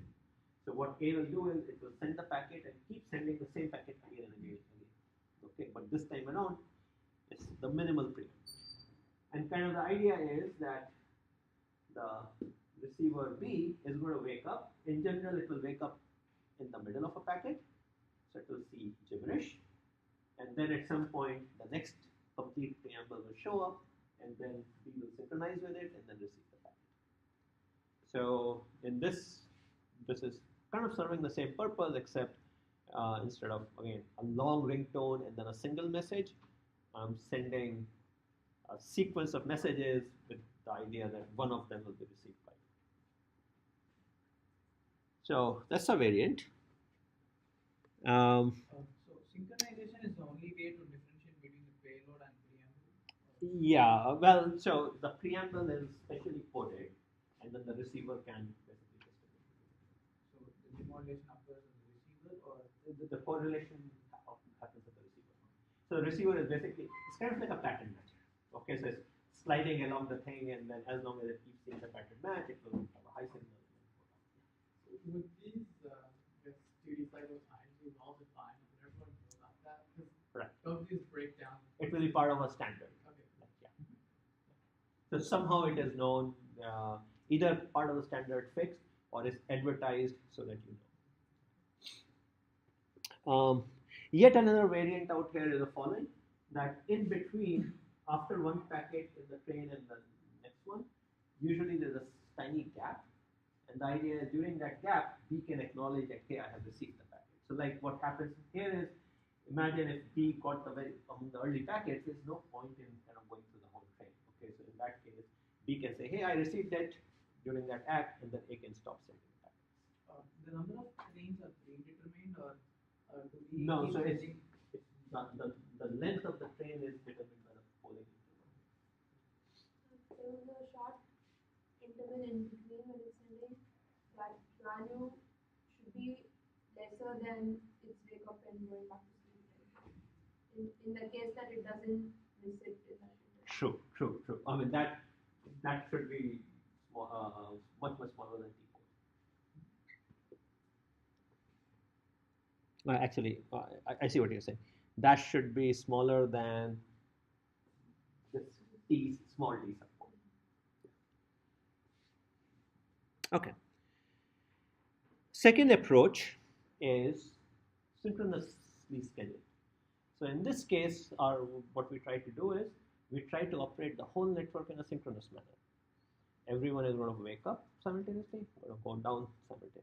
Okay, or at least whenever they wake up in synchrony.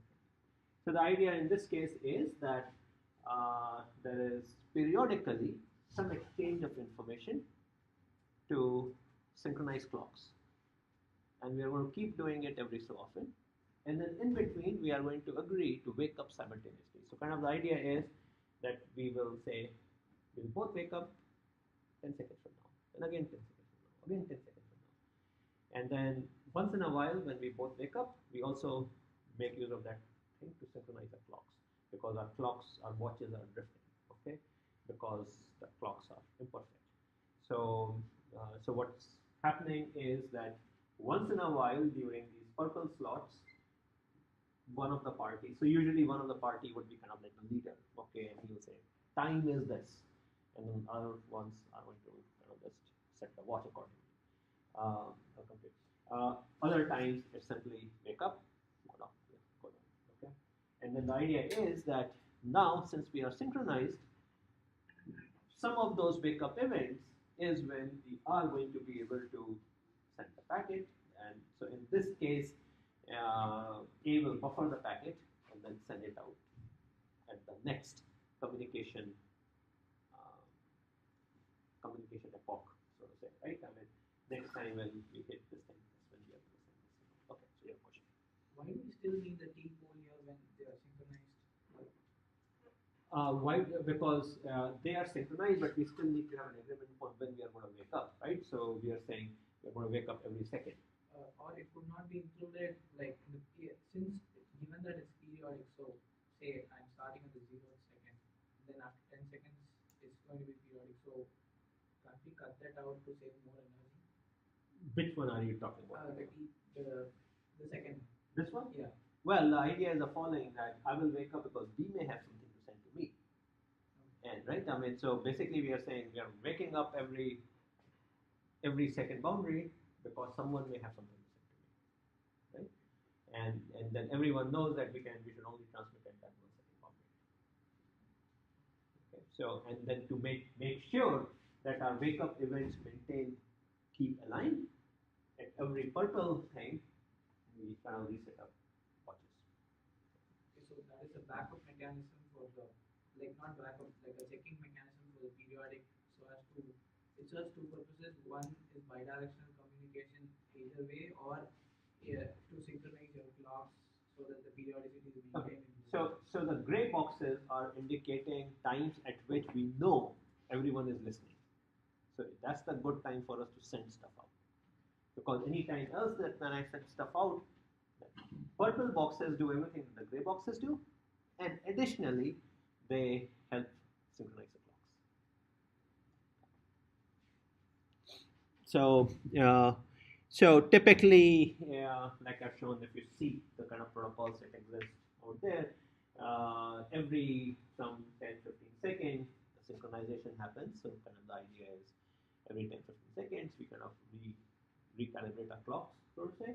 And then in between these gray events, our clocks may drift, right? Since we last synchronized. So when I say the clocks drift, what I'm referring to the fact that your each computer has some local oscillator crystal thing, right? That's like you hear. I don't know if any of you have ever seen how crystal oscillators look like, but the pieces of quartz, and when you apply a voltage, they kind of vibrate and they generate a periodic waveform, which tends to be pretty stable. Like quartz crystals give you stability of like 1 part in a million or so, or let's say 10 parts in a million, something like that. They're pretty stable, so they generate a good stable clock, but they're not perfect. First, there are two issues that bedevil them. Number one, they're affected by things like temperature and acceleration.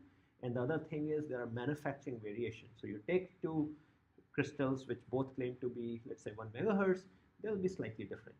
Okay, so that's just a natural variation in the way they are made.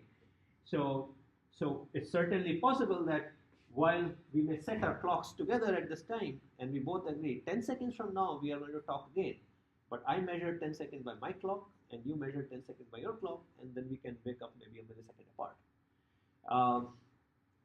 So the gray boxes, the wake up events, they have to be designed to account for the drift that may have happened. So usually what happens is that in these radios and all, when you look at the specification of the radio chip, it will say you must use a crystal oscillator of this stability or better.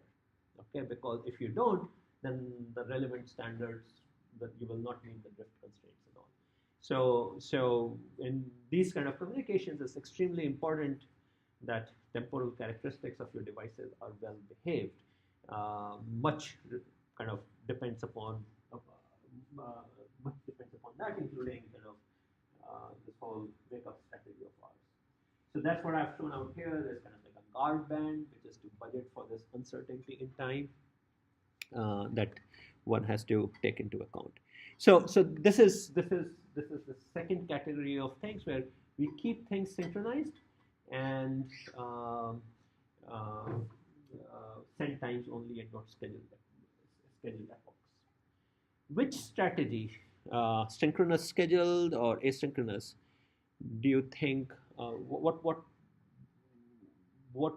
under what condition is one better versus other? Like, what kind of systems do you think asynchronous is going to be a better strategy, and what kind of systems do you think synchronous would be a better strategy?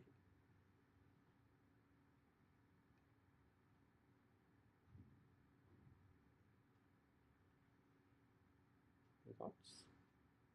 Essentially, a trade-off between the clock synchronization overhead and the longer preamble or the longer message that you're transmitting? Sure. So that certainly is one thing, which is here I am. I have to wake up frequently enough to be able to synchronize, right? So I give the number out at 10, 15 seconds, right? Okay.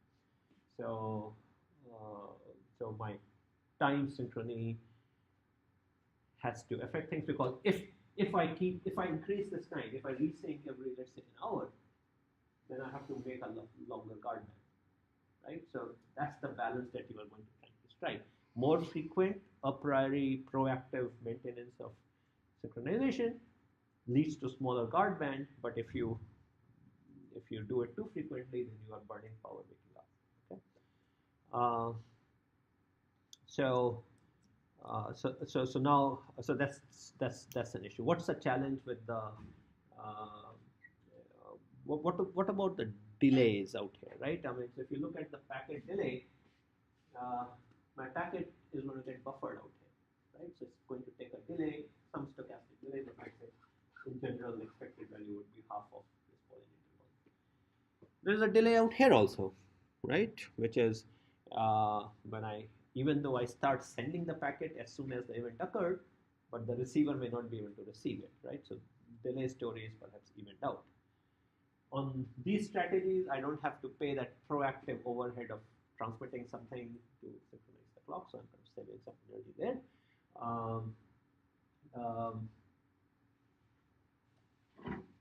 Advantage in this case, therefore, is that I can operate the system, if I so wish, in a much lower duty cycle mode because I don't care about time synchronization. All I care about is frequencies be the same, right? Which is frequencies be similar. So these asynchronous systems work very well when you have systems with rare events. Okay, you can potentially go weeks or months without communicating and then do it, right? I mean, the rare event occurs. On the other hand, if you have lots of events happening, lots of traffic, synchronous comes out ahead because if I'm waking up anyway, might as well send it out. So very loosely speaking, sort of synchronous one good for more frequent events and also will work better if you have low power clocks which can maintain good times, right? I mean, if I were to give you magically, if I were to give you a clock which consumed zero power and was entirely stable, then the second scheme becomes very attractive. Now, such clocks don't exist. Clocks, by the way, themselves consume powers in, depending on things, as much as a milliwatt range. Okay, so in fact, when embedded hardware sleeps, the bottleneck is the clock in terms of power that is taken. So a lot of power story, as you can see, kind of dances around how well you can keep time. And some 10, 15 years ago, there was a major effort in this country by Department of Defense to create chip-scale atomic clocks. So literally, little chips and atomic clocks on those chips. They're called atomic clocks are super stable. So, and the whole purpose there was handheld radios and all which are used in soldiers and Humvees and stuff like that, so that you could do very low power wireless networking. In fact, you could agree that we will send a message once every month, and bang, you go out, send out the bits. You, to the extent that you don't even need to send out a preamble. You can, our frequencies are very tightly synchronized. The only problem is those little chip-scale atomic clocks sell for like $1,500. So we're not going to find them in our little devices. And of course, as you might imagine, they are export controlled and stuff like that. So they're expensive and kind of not something easily available. Okay, so because of this, yeah, go ahead.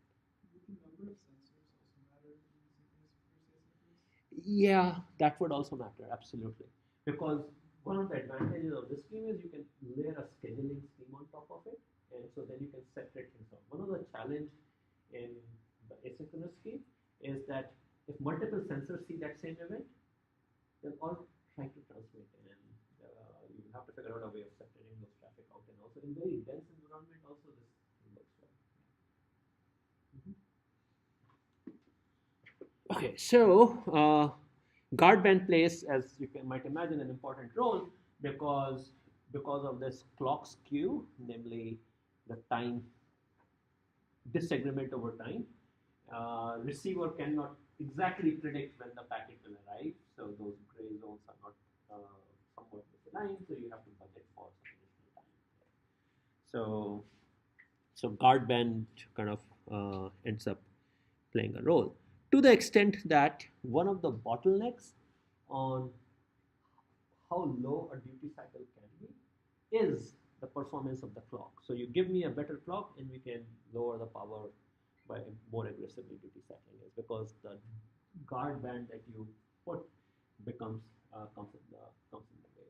So what's really happening in the following, there is some global real time, the true time, right, which is humanity's agreed upon time, so to say.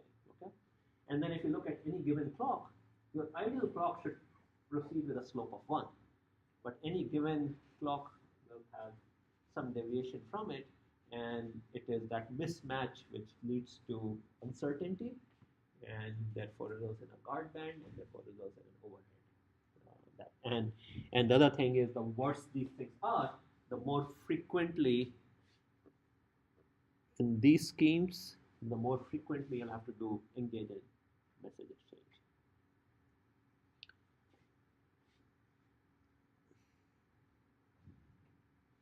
So just as an aside out here, I wanted to take a bit of a detour because I was hoping to cover that and might still later in the course, but just wanted to bring that out a little bit since we're talking about the topic of time. Let's say I have two nodes A and B, and let's say both of them have a local clock, okay, two Hexaware and a Raspberry Pi, okay, and when they start out, the clocks are not set. Now they want to synchronize the clocks. So when I say synchronize the clocks, they have to agree, they have to come up to an agreed upon notion of time so that when on node A a program says what time it is, and on node B a program at the same time says what time it is, they should see the same time. So when you ask for the time, you're asking the local operating system what time is it, right? Read the counter. So you want to synchronize the two counters. So since A and B can start out at different times, even if counter value starts at 0, it doesn't really work well. So how do we synchronize our watches, right? I mean, we say, what time is it? You say 4 p.m. and I would hit 4 p.m. But the problem is, in all of this thing, by the time you spoke, I heard, my brain reacted, my finger reacted, there's some gap out there. Right? So this approach of advertising it's 4 p.m. and I set my clock still has uncertainty because there might be significant delay in communicating that information back to me. Right? So, for example, um, if someone is announcing time every so often, and when I listen, I'm going to set it, there is no way for me to separate the delay it took for the signal to travel versus the actual offset. So let's say so according to your clock, you are advertising it's 4 p.m., it's 5 p.m., it's 6 p.m. But I may be 1 millisecond away from you, or I may be 20 milliseconds away from you. So if I were to set my clock, depending upon when I heard it, I can never separate out the actual uncertainty from the delay that it took. So to be able to set the clocks, we have to resort on a two-way message handshake and some additional assumptions. So the way it is done is, and so this is a time dimension going on. So what A will do is, it sends a message to B, and it notes down according to A's clock a time 1. So I'm indicating it's time number 1, time 1, and according to A's clock. Then B will get it, and B will get it according to its clock, and let's say it's time 2.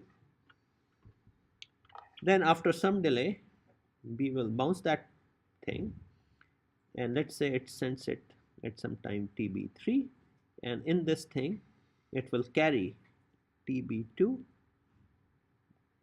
and TB3, and then this guy gets it this thing gets us at TA4. Now, additional thing, both of them have clocks. So let's say I'm going to consider A's clock to be uh, the correct clock, and let's say B's clock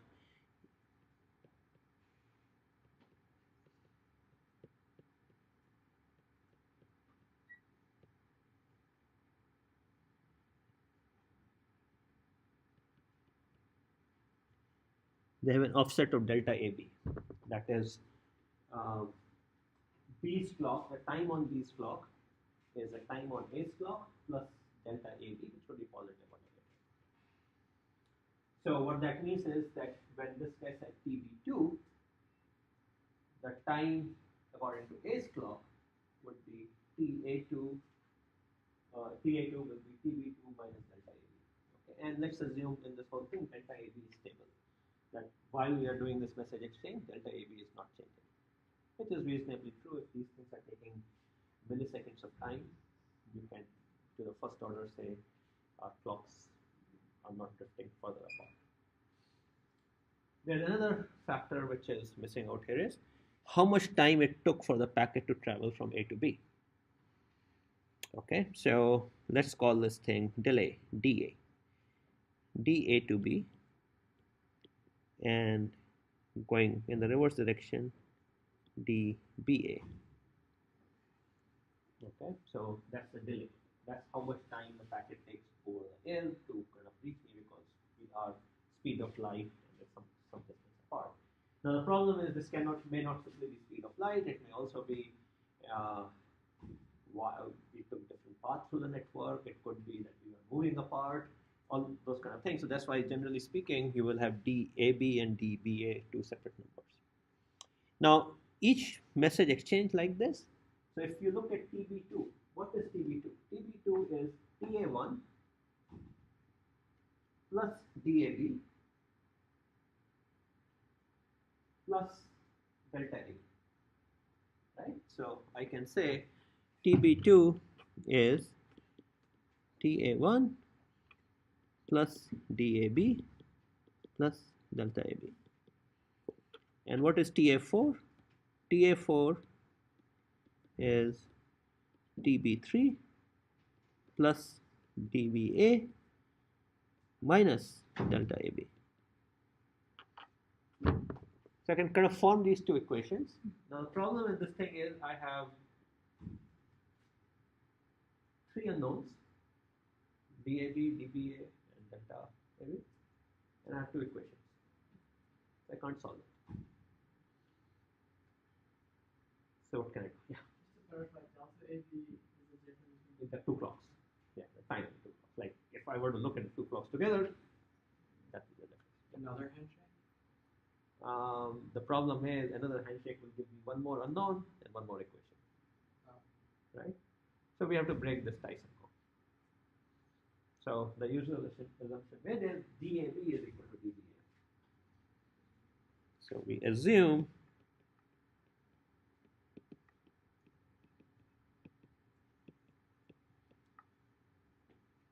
and then you can solve it. Unless they are more than Which is the same thing as saying I'm assuming DAB equal to DBA. Okay.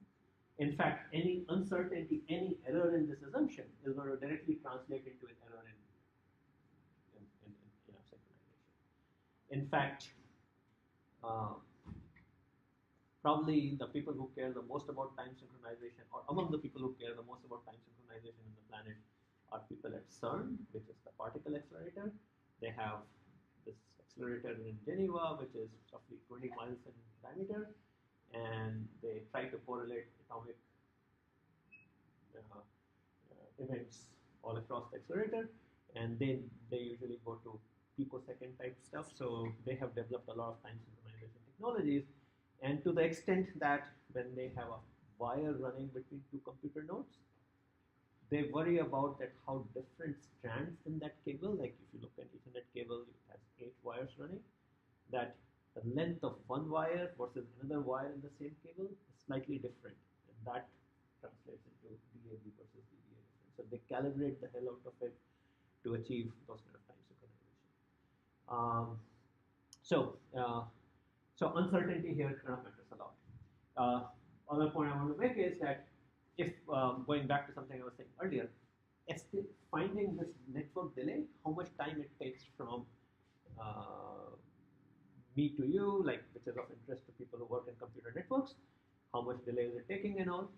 It's basically the same problem come differently, right? I mean, if I have synchronized clocks, I can measure the delay, right? So you can use the very same thing from kind of different perspectives. So people who worry about network performance and all, they do it. Now, nowadays, there is one way to kind of break all of this thing, which is we have GPS. GPS gives time. So Google, for example, synchronizes all its data centers so that it can play these kind of games. So GPS is a bit of a game changer, except that we can't have GPS time all the time everywhere, so it kind of complicates things. So let's stop at the stage and we'll pick this right up.